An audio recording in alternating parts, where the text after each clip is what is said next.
Welcome back. Hi, how's it going? Welcome back to 44 Minutes, our little record review show that we do here. We're expanding in production. We've moved to a new area. We've moved into my garage instead of being cramped into my room. This is overall a much more practical decision. And I consider it an expansion. We had all the lights basically just backed up against the door. But this way, look, we have a desk now. It's a broken table. But I like this. This is very nice. Very fancy. I'm Dan. This is Kevin. Hello.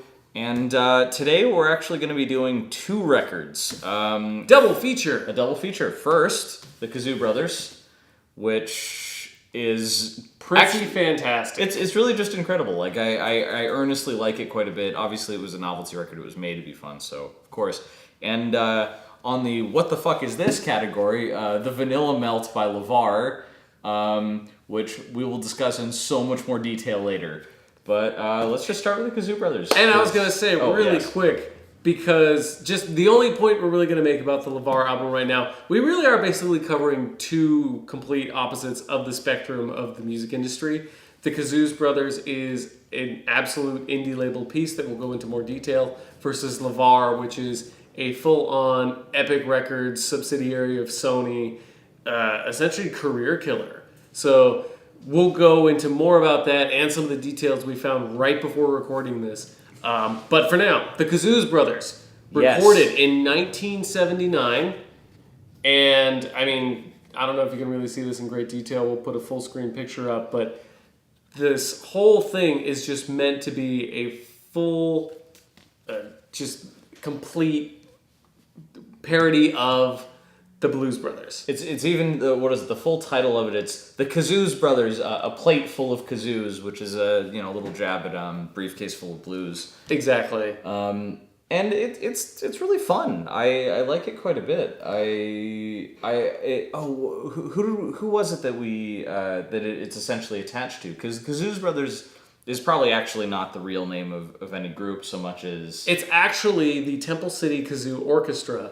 What looks like might have been a side project for them. And while you might not recognize the name, they are actually known for having a track in the movie 16 Candles. It seemed to be a thing where it's like they were just like recording novelty records of like them, just playing kazoo music. I'm actually kind of wondering if we had dug a little bit more into Rhino Records, releases. There might be more like Temple City Kazoo Orchestra stuff. It's very possible. And this is just their this is the novelty record of the novelty records that they have released. At least that's what we've sort of gathered, because they give like a million hints on the back of the record. That it's just basically all of this just terrible, like quasi-racial related jokes, including stuff about going to a course called Soul Talk and believing that they're full-fledged soul brothers. Yeah, and making fun of the their 70s was not really like a great time for like PC. No, I'm just gonna say black-white racial sensitivity at all. Yeah. I mean, so that's definitely the ultimate drag on it, but it's still a funny thing, and ultimately it's meant to be satirical. They're more making jabs at like white. I'd almost people. say being white. Yeah, it's jabs at like being white and like inappropriating black culture, and that's sort of the joke that's at play here, but. It's one of those things where I'm just kind of wondering. It's like, well, I don't know about a little touchy to really bring in a lot of that's on here, but it's worth reading just because it really is. It's very well done. It's very witty, and we don't mean to dance around it too much. Just like honestly, it's maybe something that we're not as like sensitive or educated enough to necessarily talk about. It's better that you do your own homework and read up on it, right? And one of the key things that I've already brought up is that nature of indie record about this. That this is from Rhino Records in 1979, which is before they were bought out as a distribution company for Capitol Records. So the owner, Richard Foos of Rhino Records, the record store, as they slowly got into their local scale distribution, is actually a producer and part of the arrangement and engineering for this album. Yeah. So our conjecture is that this is basically a group of guys who just maybe worked at the record store or are friends with the record store staff and with access to the right equipment and a shit ton of kazoos were able to put some albums together that were highly entertaining. I mean, this one's at least been kind of fun because I've always been sort of a fan of like Rhino as a company, just in terms of like, because we discussed this earlier that like some of the Cartoon Network stuff, like I remember like Space Ghost, the Backyard Barbecue. Wasn't it like the musical barbecue? Musical barbecue. Yeah, Space Ghost musical barbecue, and I think the Brack album. Brack Presents the Brack album starring Brack was released off of there. Some like Dexter's Lab things, but like jumping back and forth between being like a catalog release company, like they had some stuff they owned by the Monkees and the Ramones, I think as well. Technically fell Sid into and Marty Krofft and I think so. Tom Leahy.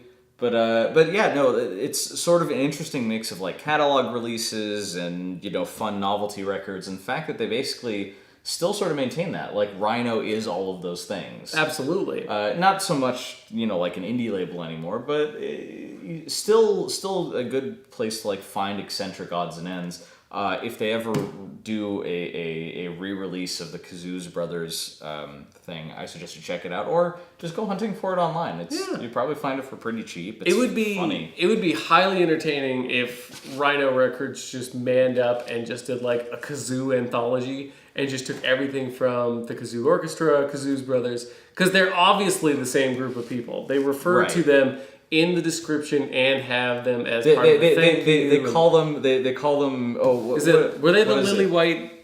No. They say they come from the little Lily White middle class community of Temple City. Oh yeah. But what it was is that they decided to express their thing through music. However, after the release of their Some Kazoos LP on Rhino Records, the brothers left bitter because of the orchestra's insistence on performing processed phony disco music. So it's an in-joke of an in-joke. It's literally just a group of guys who've been making records about playing kazoos and just took the joke so seriously because it was so entertaining and just keep rolling with this like it was something real. Yeah. And I think we should talk about, this is, I think, the first case, especially, I guess you could say you sold me on this, but it is true. This is the first time we've had, like, a B-side that was significantly better than the A-side. Yes. Because the A-side's not bad. I mean, it's, it starts off with Soul Man and Rubber Biscuit, covers of that.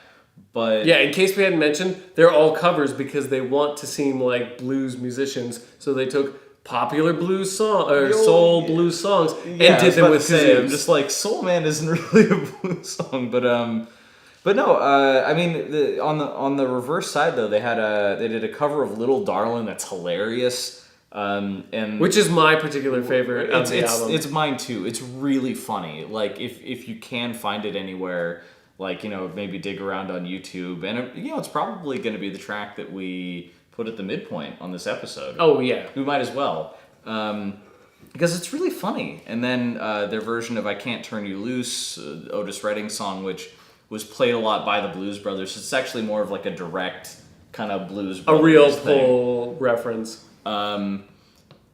It's good, and you mentioned the end is really funny too, just because of how it loops back. Yes, the ending is actually, it opens and closes with this same announcer kind of just saying they're basically on a live show. Everybody's cheering, going wild because it's the magical, wonderful Kazoos brothers.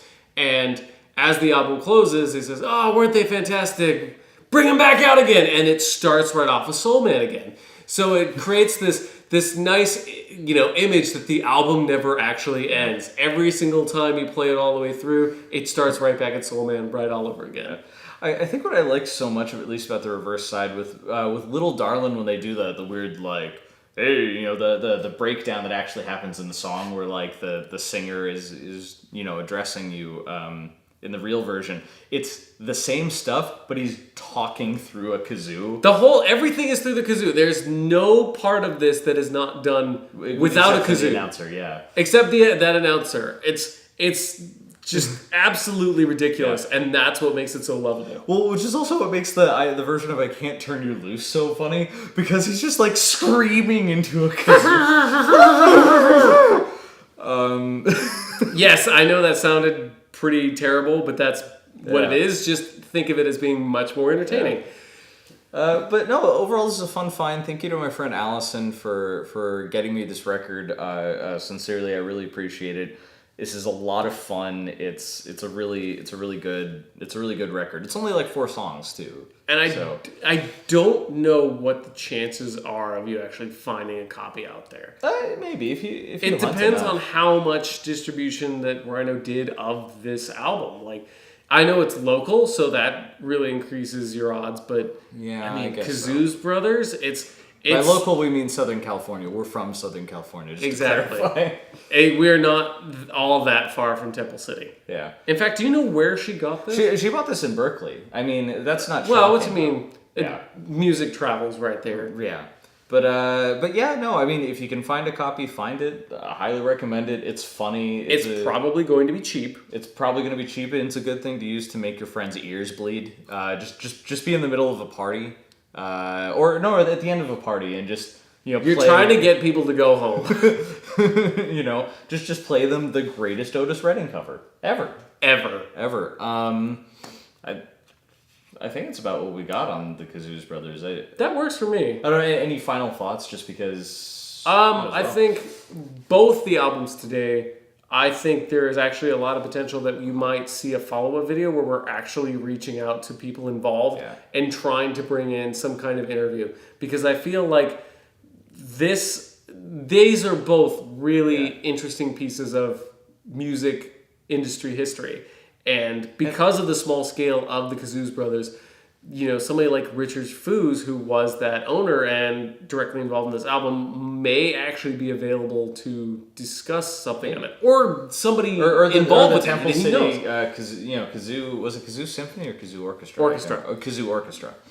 And they're probably all around. I don't know. They're all dads now, maybe edging on grandparents. Yeah, to pull out their kazoos. We'll see. But this is our reaching out to you guys. This is all up to you guys. Yeah. As long as you keep watching and build an audience, it makes us a viable source for people to come in and actually talk to us. Yeah. But no, throw us a line, or we'll try to see who we can get in touch with. Exactly. All right, on to we're gonna take a little break, and then we're gonna go on to The Vanilla Melt. The Vanilla Melt by LeVar. All right, bye.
What?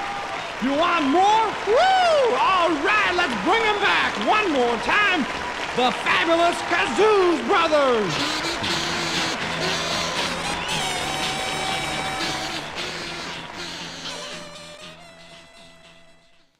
Hi, welcome back. Now things go south. If we're laughing nervously, it's because we actually have to talk about LeVar, and on some level, we want to communicate with this guy so badly, but ultimately, we have to admit that this is like not a good thing, and this might even be embarrassing for the real guy. What was his real name again? Chris LeVar. Chris LeVar. So hi, Chris LeVar. We don't mean to unearth anything negative for you, but we're going to because I found this at a Goodwill. In Santa Ana. I think the important thing to note here is that we aren't taking this album and going to just deconstruct it and demolish it for anything about it in itself. The main issue that we have with this album is that it's a product of a music industry system that just inherently fails. And we can get more into that detail later, but that product is coming out more often now, and it's starting to be the death of that system. Yeah, ultimately. I mean, we are going to have to dig a little bit at content. Basically, the Vanilla Melt by LeVar is it's a 12-inch single with like 3 versions of each song that's on it, like on each side. 6 songs total, or I guess 2 songs, it's 2 3 songs, variations 3 times each. Over. And the big title one, the one that is like the big single song track they even made a music video for. We're gonna post the music video instead of actually posting anything from the song, just in case that might not jive well, because it is a Sony product. It's a Sony product. It's Epic Records, which is a subsidiary of Sony. We don't want to ruffle any feathers, but we'll include a direct link to the actual Vivo for the music video. Yeah. This is a direct response to Vanilla Ice. It's a direct response to Vanilla Ice's existence, which, I mean, nobody needed to make a diss record against Vanilla Ice. I really doubt that anyone... I think it was just kind of generally accepted that it was like, oh, it's one of these guys. Yeah. I mean, I don't know. I mean, I know that, like, Vanilla Ice did sell a shitload of records and that he was really, really popular for, like, a hot second, and he was in the Ninja Turtles, and he had his own terrible, shitty movie, which I've watched. I didn't even know about that. Oh, yeah, no. If you ever get the chance, watch Cool as Ice. It's essentially a Vanilla Ice remake of Rebel Without a Cause. But I think another thing, too, about Vanilla Ice is there's the full, copyright conflict regarding his hit. And Which comes up in this, actually, as one of the many diss points. Where would you be without Bowie and Queen? Exactly. LeVar raps. I don't even remember or care what Vanilla Ice song that he's talking about there is. Just go and look for him. Well, I was going to say go watch his DIY network show, but he's been arrested because he was stealing from houses. So that actually puts Chris LeVar in a better position than Vanilla Ice right now. Because basically what we figured out is that Chris LeVar, literally we got all this like an hour ago, because there was a weird little detail. We were trying to find anything we could about this record. All we know is that it's a sort of lame, kind of like very like corporate constructed diss record against Vanilla Ice, more to just like, whoa, drum up controversy, and then it's got this other lackluster single on the back that it repeats called Girls in the Room. Girls in the Room, which there's nothing to say about it, really. It doesn't have anything about it that really shines. They put a lot of bass over the lyrics in it, or over the vocals, so that it's really like they were trying to hide something. It's basically, these are like sort of like club mix songs, like whether or not they're rap songs isn't necessarily important. Yeah, they followed a formula. They fit that like club pop rap thing that was going on around the time that Vanilla Ice was very much a part of. Again, not necessarily as educated on rap. It's something I'm actually still coming to terms with because I was an awful teenager who wasn't listening to rap, and I'm trying to fix that now. As an adult, in retrospect, in retrospect, hindsight's 20/20. So no, right. We were trying to figure out what this was, and we went on Discogs, which is for any of you guys who don't use it, it's a place. It's a good like online like record trading kind of shopping thing. It's worth checking out. I've gotten some cool stuff off of there, and you could probably hunt for things like this. Exactly. We were looking up details, and in the description somewhere, we were reading like who produced it, where trying it to was get made. some of the It staff was recorded information in Sausalito, and I was actually about to look up all the information about all the producers, because I'm like, okay, maybe we could talk about these people and see what they were doing, and then they're just like, and like something for an upcoming release. Oh yes, this was a pre-release single for an album called The Rhymatist. Was that it? The Rhymatist. Yeah, and so. Take that, Google search it, and you fall down the rabbit hole. And the rabbit hole very, very quickly beeline to Chris LeVar's YouTube channel. And LeVar spelled, it's Chris L-A space V-R-A-R. Exactly. Chris LeVar. And what we found out is that Chris LeVar is a relatively nice guy who was on America's Got Talent and raps at children's hospitals, and he recently posted a video of himself at a cancer benefit rapping for the crowd. Wasn't it like last week? Yeah, it was literally posted on March 11th. I guess that'll be a little bit further back when I actually post so this, it's been a couple weeks. It's recently enough. So he's been posting stuff again, and I'm kind of wondering if, I was thinking it's like maybe his like little appearance on America's Got Talent is part of why he started going onto YouTube and posting like little videos of himself and stuff like that. It was like a second shot at fame. Like something like that, which, I mean, whatever, good for him. But he's also posting some other stuff, commercials that he worked on. He did a number of 30-second spots for Ricky Lake. Yeah, where he's like rapping about like stuff that you're gonna see on Ricky Lake, intercut with Ricky Lake being Ricky Lake in the 90s. Is Ricky Lake still on television? I'm pretty sure she's not. Okay, but he did like his rapping spots for Ricky Lake, and he did was it a Miller commercial? Yes, in a bowling alley. A Miller commercial in a bowling alley where he looks. I'm pretty sure it's around that same time that he was that he was in, or that this happened. That the LeVar Vanilla Melt music video came out. This was like 91, so it's probably around that time because he looks the same. Just a little bit of goatee to him, so Yeah. there may have been some effort to slightly distance himself from this. It looks like most of his career post this single because, from what we understand, the moment this single dropped, it just obliterated his chances at a full album. Yeah. Like, he was immediately not recording any album after that. I mean, this whole package. I mean, what we wanted to make this about is definitely like industry practices. If you sort of look at what this thing is, being that it's got like 3 different versions of each song, it's meant to be distributed to people in clubs and distributed out to radio stations who are going to throw it into the regular mix. Probably part of the promoted things, that they're going to have to play. As much as we say payola is illegal.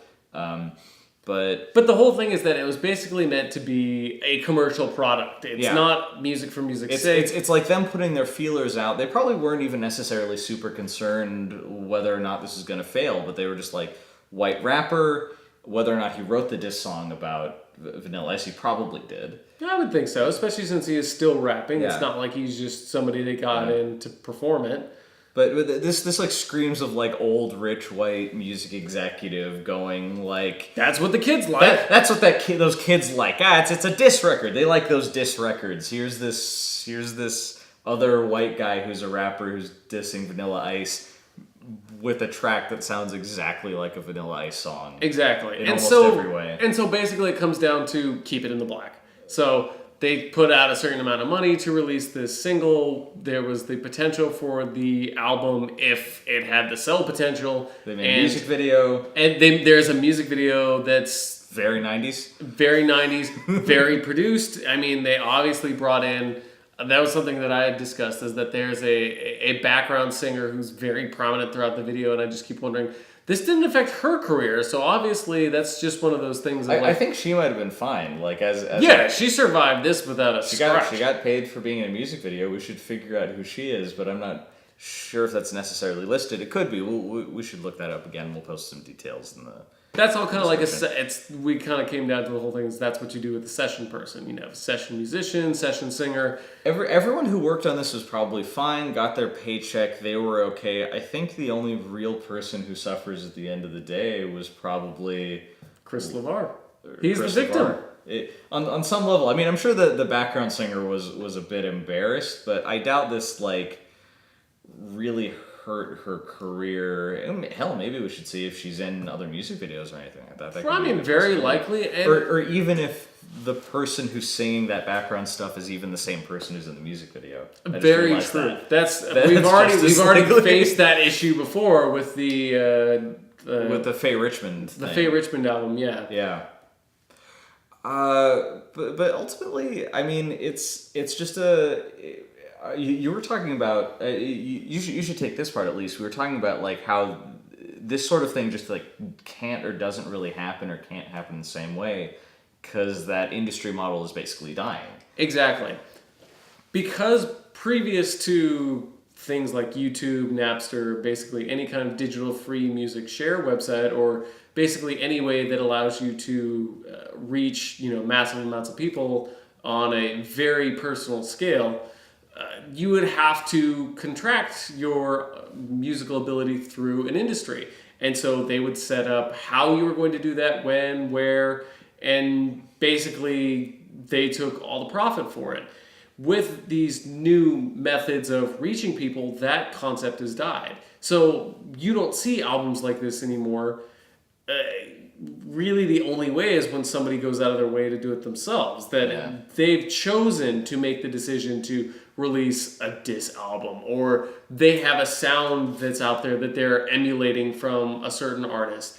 But Well, it's not this manufactured formulaic style of this album is a direct hot button society issue. Like it's not a cultural reference point that they're rallying behind to try and make money. Oh, I mean, I think too, it exists to a point, but it exists on a level of like, of the same stuff that like basically empowers like us or you or everybody to have like constant access to everything, all of the digital stuff. It's the same thing, but it's just like they don't have to make a physical record pressing.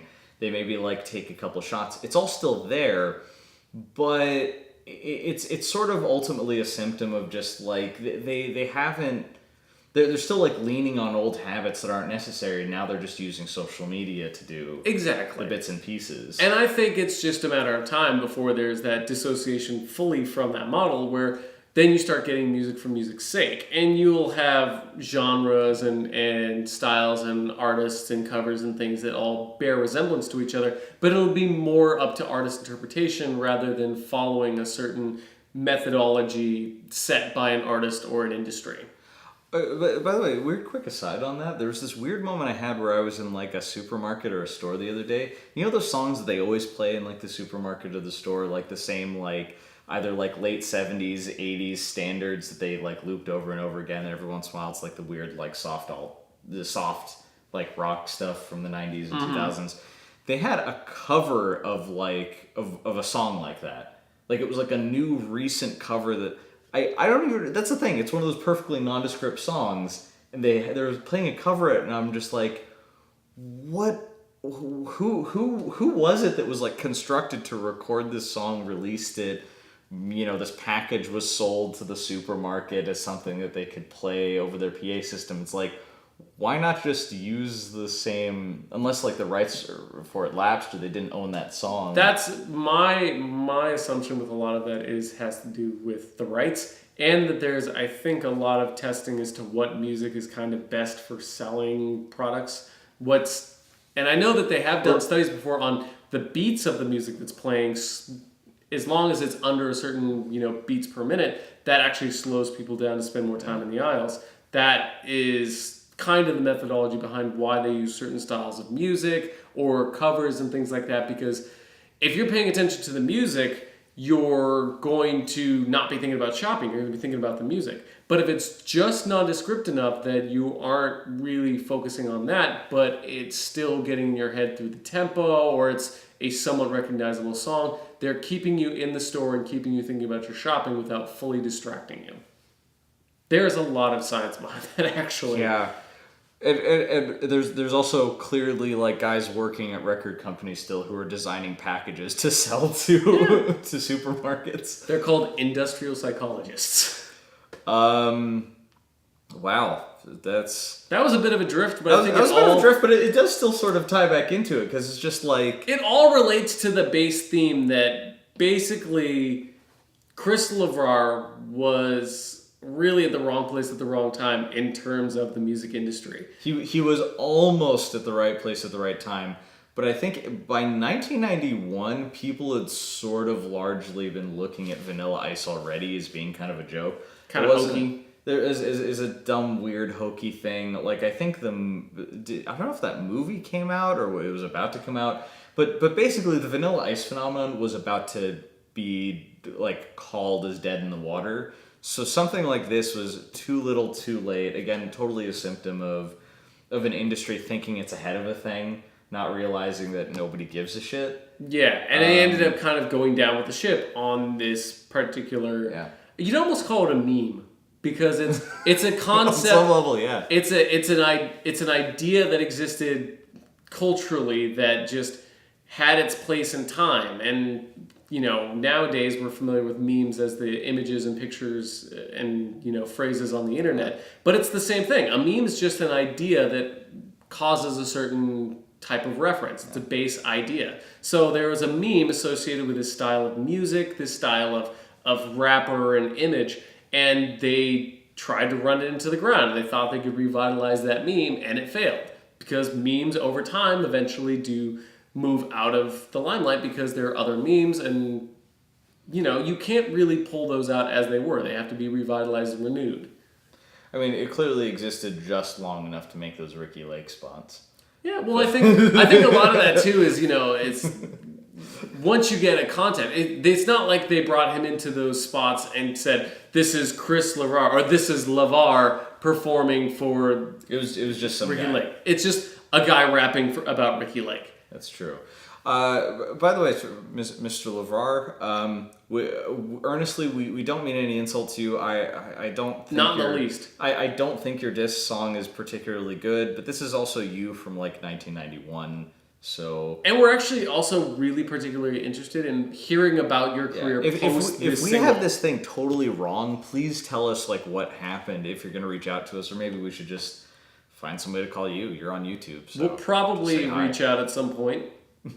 I don't know what you're going to think about that, but we would really appreciate it if you came and talked to us. That'd be great. And if you're comfortable actually signing this copy of it, or if you're just if you're not comfortable with that, I'm not going to do that. But if you are, I would like to actually have a signed copy of this stained version of your record that I found at a Goodwill in Orange County. Well, I mean, at least you had the good sense to buy it. I saw it and I couldn't walk away from it. It's just the perfect example of everything we sort of need to like play on this show and talk about. And Yeah, I mean, even when it comes down to the pictures on the front of the album, it's so cliche to that era that they really, really tried their best to just hit everything that was selling in the market. Like, it's so experimentally, empirically just pulling pieces and pieces and pieces and just being like, if all of these pieces worked in these instances, if you put them all together, it's going to be successful. Wait, I just figured something out. Are all of these things like like all the blurred images, like, I don't know, because there's lights shining on it, it's probably not going to actually be able to turn up on the camera. I think each of these blurred images is literally just the same picture.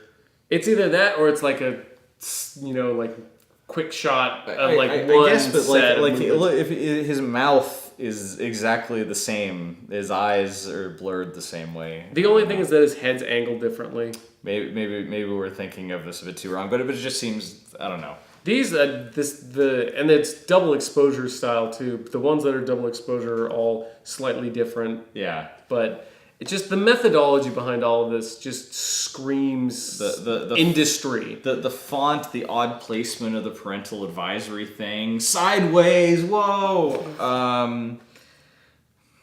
It is what it is. This is some old school industry bullshit. Yeah, exactly.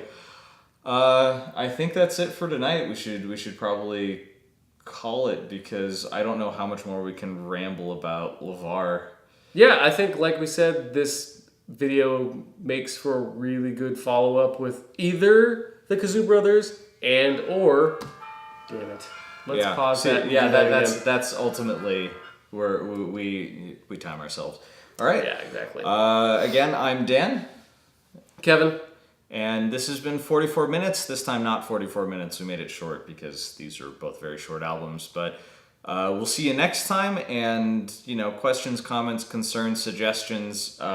No flames to bring up. No, that's I'm okay. That's a 90s. Is it 90s, 2000s, like internet? Oh God. Yeah, flaming. Oh, I feel very old. I'm not that old. I'm 23. You're also He's young, younger and than I me. hate all of you. I hate all of you. I don't. I don't. I just.